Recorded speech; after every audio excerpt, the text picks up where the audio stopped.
Paul Auster, hello. Hello. Your recent book that was published in Israel and all over the world, I think at the same day, Men in the Dark. What is it about? What is it about? It's about a 72-year-old man named August Brill who's lying in bed at night unable to sleep. And he is thinking up stories to push away some bad memories about life, his own life, and at the same time remembering things about his life. It's a novel without chapters. It just flows from one thought to another, and we just follow him through the course of that one night. I read the first chapter, and it seems to be like a movie. Well, I suppose when you start telling stories to yourself in your head, it is like watching a movie, isn't it? And Brill imagines one of the stories he tells himself. It's a very strange story about a man who wakes up in a hole in the ground. He has an army uniform on. He's never been a soldier. He knows who he is. He remembers his name. He has a wallet, and his name is in the wallet. But apparently, he's in some other America. And he is a soldier in a new civil war in the United States. And he becomes enlisted to become an assassin, to kill the man who invented the war. It's a very strange story. But that's only part of the book. And then it weaves its way through many other things. And finally is a very personal story about Brill and his wife who has died recently, his family, his granddaughter, and her story, which is quite tragic. And so the title, Man in the Dark, I think it means several things, doesn't it? We have one man in the darkness, but man can also be mankind. And in English, in the dark means you don't know anything.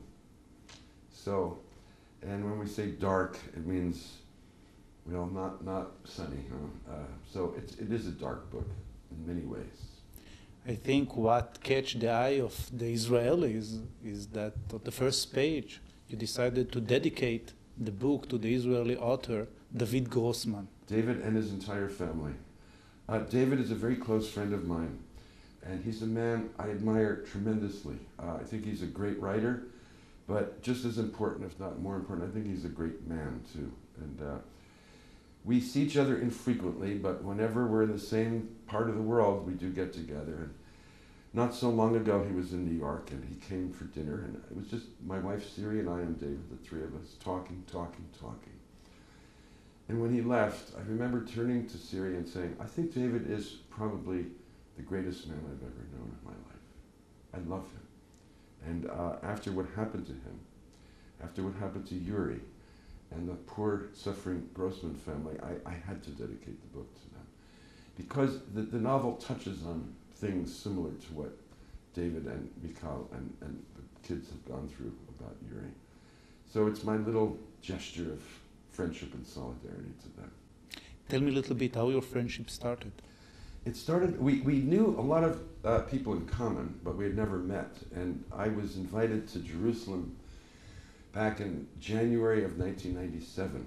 And so we met then, and we've stayed in touch ever since. It was a kind of immediate friendship. And did you enjoy his books? I love his books.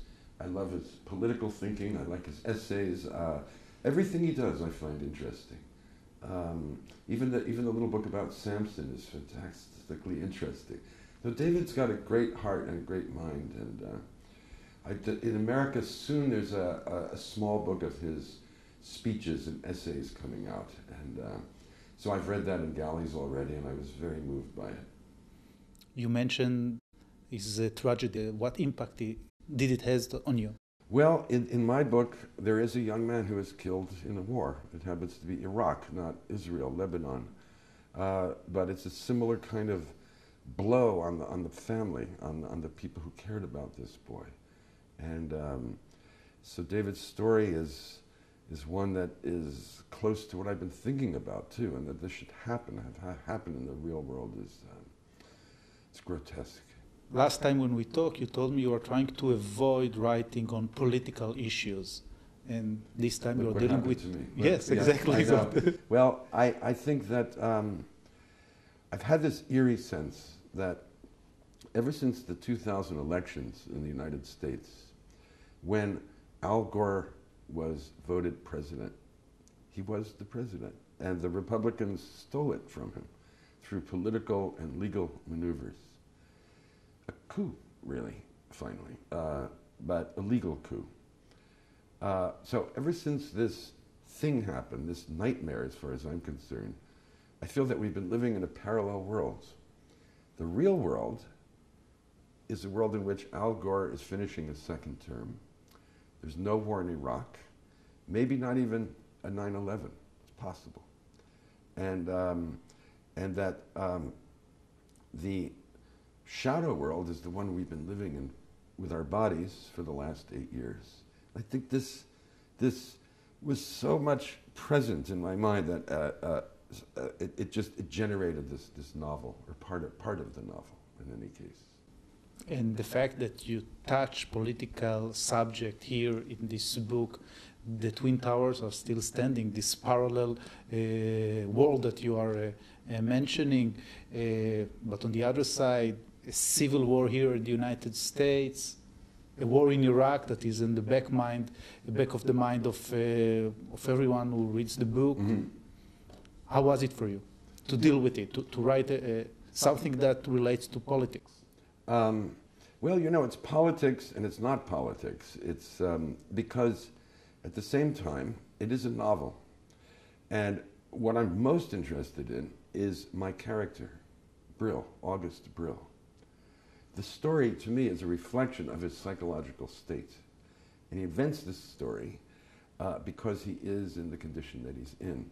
And it becomes a very twisted story in which he starts to implicate himself in it. And at a certain point, he almost checkmates himself. I don't want to give too much away, but yes, it's about politics. But finally, what it's really about is war. War seems to be the dominant theme throughout the book. We are in a regular state of war, we can say, in Israel. So what lesson can we take from your book? Oh, I'm not giving any instructions to anybody. I don't think there are any lessons. I just pray that in the Middle East, things can finally change. I know we've been saying this now for decades and decades. My whole life has been spent waiting for something good to happen. And every once in a while, there's been a flicker of hope over the years, and then the hopes are destroyed. And right now, we'll see. We'll see. I wish I could give you an answer, but I can't. You visited Israel once in 1997. Yeah. Any plans to return to us one day? I'm hoping to go back next spring. David was telling me about a new literary festival that's in Jerusalem in the spring, and I would like to go to that if I can. So I'll be back. Very good. Now,